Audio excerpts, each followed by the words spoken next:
My name is Ted Lee. I'm the editor-in-chief. Along with Jeff Frankel, the managing editor, we will be bringing you subject matter experts on hot topics, EMS-related news, and all things pre-hospital medicine. Today, we have a very special group, very special guest from Mind the Frontline, Chris Samita, President, CEO, and founder. Hey, Ted, thank you very much for having me on today. It's a pleasure. It's a pleasure having you as well. Thank you. Just to give our audience a little bit of background about who you are, why don't you kind of run through some of your background? Yeah, absolutely. Well, it's a pleasure to be on the JEMS podcast. And, my name is Chris Smetana. I've been doing public safety for over 23 years now. I've worked in various capabilities. I started out as a lifeguard all the way back in middle school. And that's kind of where I got my start after my first save. I saw the fire department come over and do their thing. And I was like, wow, I want to be one of these heroes. So I ended up going through the Fire Science Academy my senior year in high school, got my Fire 1 and 2, my hazmat ops, my EMT basic, and that kind of propelled me to get into medic school. I completed medic school back in 2005. And from there, I accepted a position with the Department of Defense as a contractor, working mainly with diplomatic security services and doing some overseas tactical medic stuff. About 4 years I did that, and then moved down to Tucson with my wife so she could complete her cardiopulmonary perfusion degree, and I ended up starting working fire. So I was a firefighter, paramedic, became an engineer, paramedic, and then I kind of got the critical care bug. And that was all thanks to Will Wingfield. Watched one of his episodes, and I got drawn to understanding medicine in a more in-depth depth, just so I could be more clinically confident in the back of the ambulance. There's always those questions I always had, or I would doubt myself. And I'm sure a lot of the viewers and listeners could kind of relate to that. So with that, I ended up achieving my FPC. I accepted a position with Guardian Air Transport out of Flagstaff, working on adults, neonatal, high-risk OB. I kind of was the jack of all trades, just like many of us are in public service. But I did that for about 15 years as a flight paramedic. I worked for various services, and then in 2017, I founded a company online after a back injury called IA Med. It is now referred to as Impact EMS. I sold that company about 2 years ago after bringing it up to kind of where I wanted it to, and it was mainly focused on critical care education and kind of breaking down the why behind a lot of things. And then we kind of dabbled into, refreshers for EMTs, CFRNs, things like that. And, for a long time, we were known as kind of one of the leading test prep authorities. And, I got to publish a couple of books along with that. So the Flight Medical Provider Guide, there was the Air Crew Operations and Safety, Mechanical Circulatory Assist Device for all you balloon pump, ECMO, LVAD, RVAD folks out there. So we created some really high quality content. And that was kind of my thing. And my drive was to kind of change the education industry. And it was because a lot of the companies that I worked for just didn't have a lot of good, high quality education, at least to me. So I wanted to change the way that we delivered it, we engage people, and really kind of create a community behind that, which kind of lended to a culture. After selling that company in November of 2021, I ended up moving on to Mind the Frontline. And that's where I've kind of invested my time and my resources, because in 2021, I did have a sentinel mental health injury. And with that, I had an experience that I couldn't believe. I really didn't believe, I could experience something like this. And it's a common thread I've heard from a lot of first responders. And that drove my passion to now bring the awareness, create a community and culture around that, around first responders looking for not only mental health and wellness resiliency tools, but also educating them, providing crisis support, and just ways to connect. And so that is my current passion. And I'm really loving how we're growing. We're still a new startup 501c3 nonprofit, but we are certified by the IRS as a nonprofit. And just watching that grow, our community of over 30 volunteers now from just a short time ago, and you're seeing ourselves become more and more engaged in our community through retreats, memorial runs, education with our membership, things like that. Wow, that's quite a background, and thank you for your service over those years. So getting back to Mind the Frontline, and you touched a little bit about this.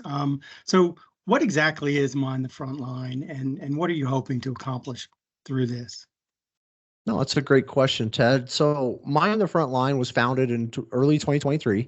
It is a 501c nonprofit. It is focused around the mental health and wellness for first responders, and that's not just fire, EMS. We're talking about dispatchers, lifeguards, corrections, animal control officers, law enforcement, nurses, physicians, anyone who is in service, as I would call it, to the public safety realm and EMS, first responder medicine. It really speaks to them. The kind of four pillars that we do have here at Mind the Front Line are first and foremost, kind of bringing those lines together. We know there's a lot going on in each individual service, EMS, dispatchers, things like that. But what we're not seeing is the cohesiveness of bringing those families and the power of unity together. So getting them connected through outdoor events, pop-ups, bowling night, movie night, anything that we can do to support getting people together and not isolated, because we do show a lot of people that might be going through a mental health injury or struggling in silence, and we don't want that to be the case. So educating them on, how to select a therapist, what are some signs and symptoms, how do I talk to someone who just approached me and tells me that they want to, maybe hurt themselves or has suicidal ideations. Some of these conversations are kind of being had. They're just not being done in a way that I feel like is all inclusive. And so we're trying to bring that diversity and inclusion together of all these different industries. We have volunteers that spread the entire gamut, and we have state ambassadors that work in each state to help advocate for us, B, educate the local first responder communities, and really just kind of give them the tools and the resources that they need to hopefully be resilient. But if they're not resilient, and we know that does happen from time to time, we kind of get into crisis mode. So we set up a 24/7 debrief hotline. That number is 866-MIND-24/7, and it's staffed by peer support responders that really allow you the opportunity to kind of vent and not take some of this stuff home. We want to be able to support and give that anonymity and that certain layer. We know there's a lot of agencies out there that do offer peer support, but sometimes, in a lot of studies, that just shows they're still reluctant to reach out, and we want them to reach out. We want them to ask for help, because if they don't, we see what the statistics are saying, and they're continuing to grow and run away from us year after year as far as first responder suicides, and we really want to make an impact there. So if they are in crisis or just want to talk, more importantly, and allow this stuff to get out of their chest, off their, we talk about the backpack. A lot of people mention that analogy. We just want to give them that opportunity to kind of unload their backpack, so they're not having to take it on the next call. They're not having to take it back in the station. And more importantly, they're not having to take it home to their families after they get off shift. And if they are in crisis, we are developing a Mind the Frontline EAP program right now for the agencies out there. But more importantly, we're working on innovative ideas and solutions really that are outside the box thinking. We're incorporating, things from AA and all these other different lines that we feel like are good, and we can use those tools of resiliency and messaging in our own communities. And then if they are in crisis, our crisis support team that we are building right now in partnership with Tanya Glenn Associates out of Austin, Texas, really is going to be the next step. And I really don't want to disclose what we're doing there. It's kind of proprietary, but I will tell you it is coming live coming June, and it hopefully will be another tool for agencies and individuals to really just kind of get the help and support that they need. I know for a fact, when you look at a lot of the people that we talk, when they talk or they call us in via our peer support hotline, almost 95% of them, Ted, do not have a therapist, have never seen a therapist, and that's kind of frightening to me. The other side of that is sometimes if you're in crisis, it could take up to 4 to 8 weeks to find a counselor and get an appointment just to find out that, hey, maybe this isn't a good fit, or maybe they're not culturally competent. And that's what I want to stress. Mind the Front Line is run by first line, frontline first responders. They are people who have walked the walk. They have lived that life and been of service. They may not be in the same industry that you might be in, when you call and talk to them, but they understand, more importantly. And then we want to give them the tools of resiliency to continue on. And I really speak about mental health, just like when we talk about physical fitness. It is something that we need to do on a daily routine. And if people can get into a small daily routine, that's what we offer with our membership benefits is basically podcasts, videos, peer support training, peer support continuing education, which there's nothing out there for continuing education for peer support teams. So we are trying to lead the way and innovate and take what I learned with IEMed, but really bring it into the mental health space to provide the relief and hopefully for once see the statistics start trending the other way. Wow, that's quite a bit that you've got going on, but it's desperately needed, in the professions for sure. So you mentioned the hotline number, but how else would somebody, just start to find, Mind the Frontline or what the resources are available?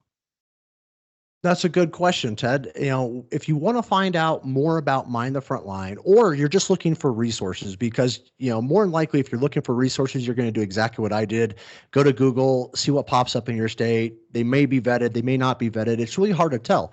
So that was one of our pillars, is creating the largest online database for first responder mental health and wellness. And it is even broken down by national level, by the individual industries, so fire, EMS, dispatchers, air medical, hospitals, but we also have state by state resources. So you can click on a state coming here May 1st when we go live with that, and you will see all the available resources in your state that have been either crowdsourced and submitted, or they have been vetted by our own peer support team. So you know that the resources that you are clicking on or being directed to are really going to find those resources for you. And that's free access for everybody. And you can go to www.mindthefrontline.org and get those state-by-state resources, those national resources. We also have blogs, podcasts, and videos on there as well that are all open access. We have a members portal.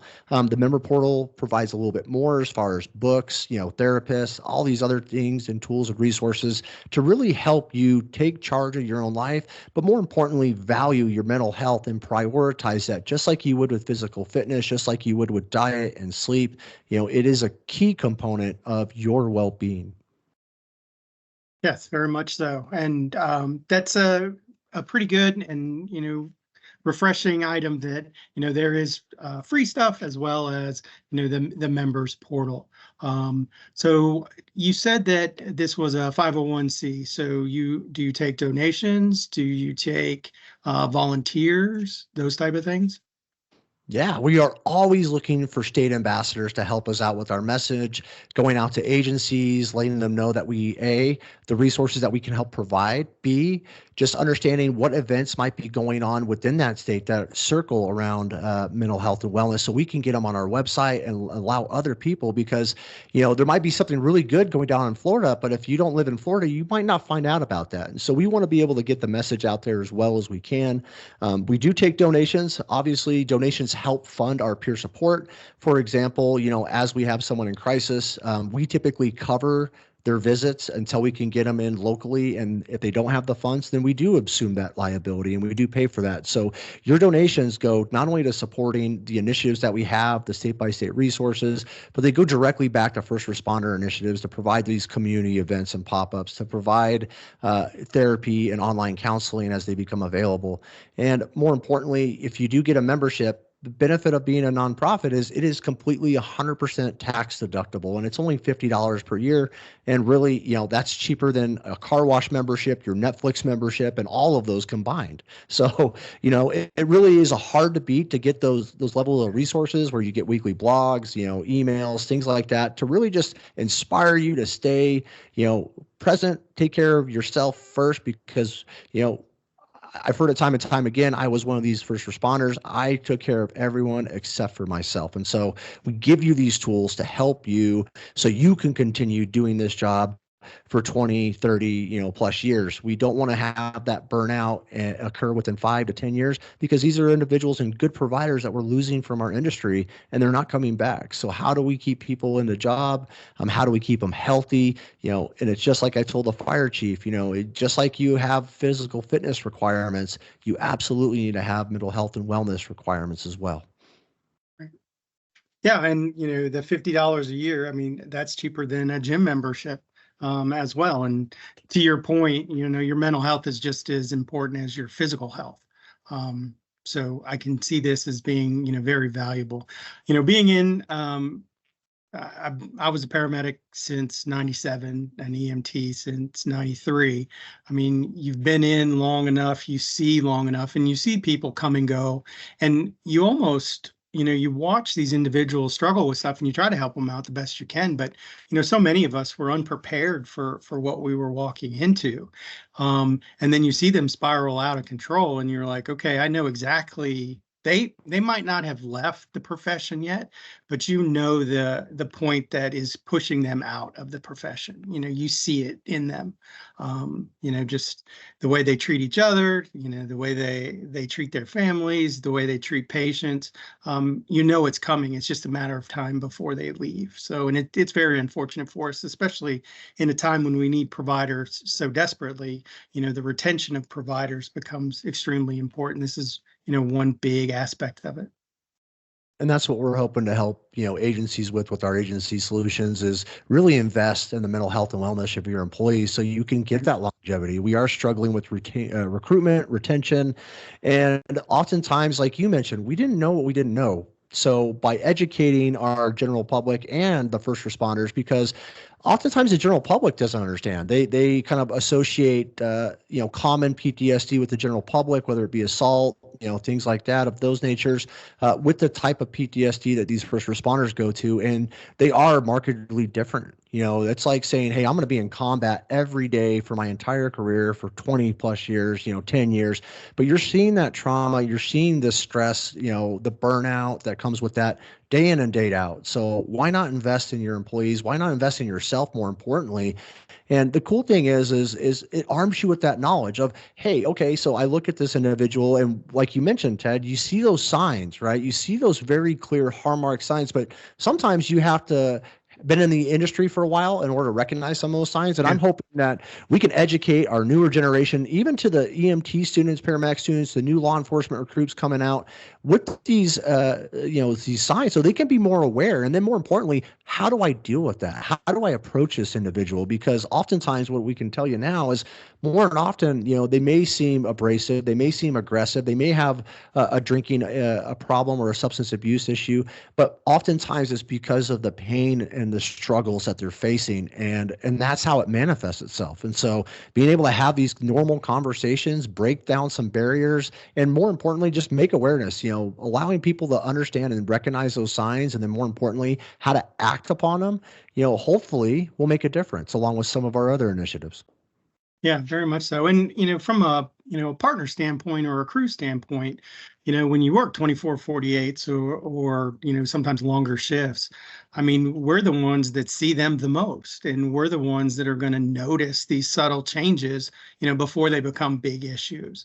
And, that's always been a kind of I don't know, something that was a disappointment for me that, we didn't take care of each other more than we did at that time. So it was always one of those things. Well, if you're not tough enough for this job, you're not tough enough for the job, you need to leave. And we lost some really good people.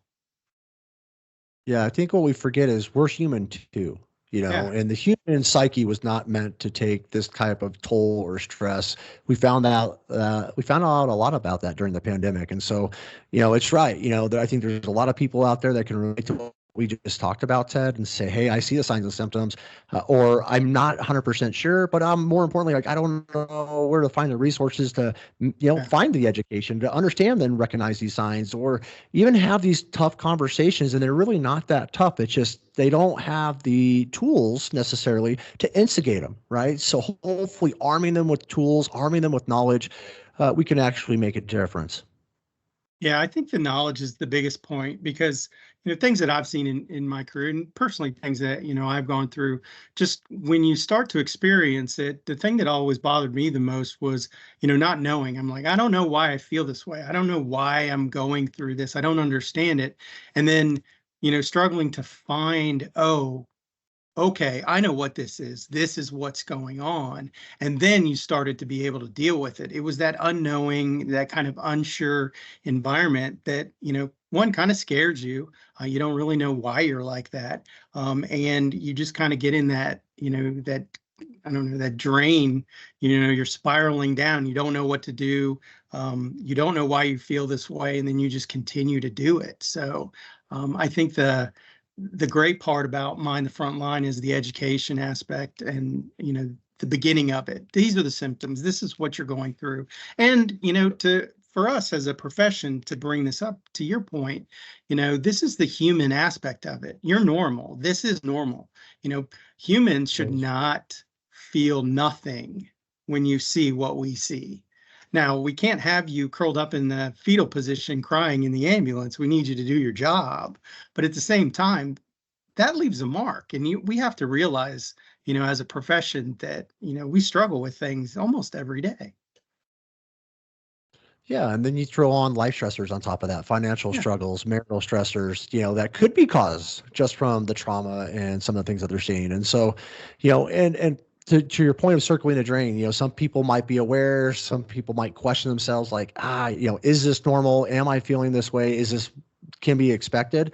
And so when you talk to another first responder that understands and says yes, and we normalize it for you, we say, no, this is completely normal. Like I would expect these feelings and struggles to occur following, a traumatic injury or a mortal injury. Those are things that we want to make these individuals aware of and provide them with the knowledge and education behind that. But more importantly, a lot of people out there, may not even see the signs in themselves. They might be Right. kind of what I call is you're in the fog, you're lost in the sauce. And so you think you're just fine, but those around you, more importantly, those that you go to work with every day, they can usually pick up on these things. They can Yep. see these changes. And so how do we make someone else aware that isn't aware? And so once again, it's how to have these hard conversations, how to find the resources that you can now direct your partner to. Like, hey, I just read this awesome blog on, dealing with stress or dealing with burnout or how to sleep better if that's an issue. There's so much resources that we provide on the website at mindthefrontline.org that, hopefully, and we're continue to grow. So as we get member submissions, volunteers that come on board, we get new ideas and we try to tailor that to the first responder community. But we got to be doing something. And I think there's a little bit more we can do than being reactive. I think being proactive allows us a better opportunity of being reactive, and we can be reactive even quicker.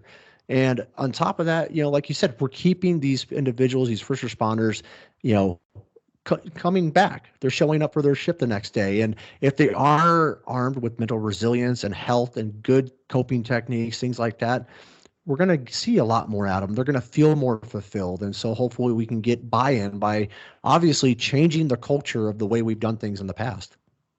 Yeah, exactly. And this is a great service. So as we're wrapping up, do you have a final message for our listeners? Yeah, I absolutely do. I would love to take the moment to announce that Mind the Frontline has officially partnered with to process webinars. If you do want to find out more, you've got mindthefrontline.org, but we really do hope to broaden our message, get more people involved in this community, and really kind of champion everybody and give them the power, empowering them to help make positive, impactful change amongst their first responder community. That's great. Although, Chris, I had some technical issues and I missed part of your speech. I got to all of, if you want to find out more about Mind the Frontline, at mindthefrontline.org. So I'm sorry if you wouldn't, if you wouldn't mind repeating yourself. Yeah, absolutely. Were you able to catch the part about our partnership? No, that was kind of fuzzy. Gotcha. No, I just want to announce to everybody, Mind the Frontline and JEMS, the Journal of Emergency Services, have entered into a formal partnership to help continue to provide these resources to the frontline, EMS community. We'll be helping to provide webinars, podcasts like these, blogs, all surrounded around your mental health and wellness, how to look for some of these opportunities, all get empowered to make some impactful change. Yeah, great. Yeah. And we're excited about this too. We think that here at JEMS, that the mental health aspect is just as important, as the patient care aspect. And we're looking for partners, that are bringing, current issues to light in the field of pre-hospital medicine. And this partnership with Mind the Frontline, we're very much looking forward to. And we want to thank you very much, for joining us. We think it's an important mission, and getting the word out to help first responders is key.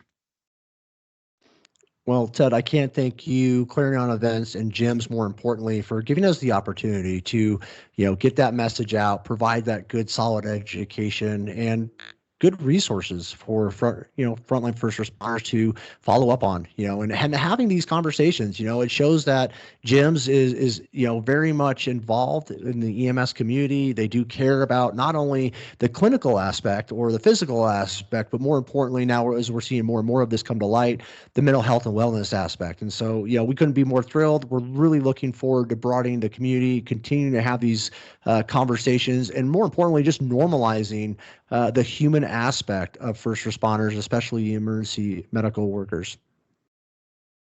Yep. We're in for the long haul, and we think this is important. So thank you again for spending some time with us today, and we look forward to the blogs, the podcasts, and the webinars coming from Mind the Frontline. Thank you so much for having me, Ted. You have a great day and stay safe out there. You too. Thank you.